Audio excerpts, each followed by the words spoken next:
Well, Telstra's been forced to apologise to people in several states after people dialling 000 couldn't actually get through to the 000 operators. For about more than an hour this morning, those outages were happening between about 3:30 and 5 o'clock.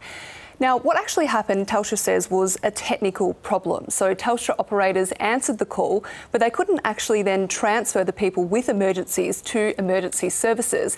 Instead, they initiated what they say was their backup plan and had to manually email the contact details of these people to fire, police and ambulance services.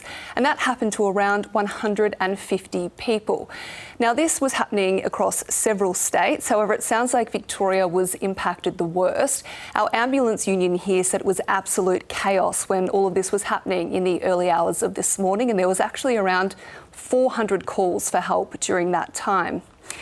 Now, in one case, paramedics here in Melbourne were delayed in arriving to a person who was suffering from a cardiac arrest. Sadly, that person couldn't be revived and passed away. Now, Telstra CEO Vicky Brady has apologised to that family and says investigations are underway, but delays are unacceptable. Can I just first offer my deepest apology to the family of that person and, in fact, to anyone who was impacted in those 90 minutes in the early hours of this morning as they called 000.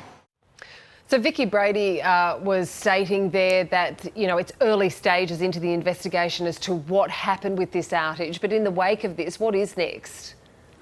Yeah, well, Vicky Brady says that a preliminary review has already found that there are improvements can be made to that backup system, and that's the system of manually emailing those details through.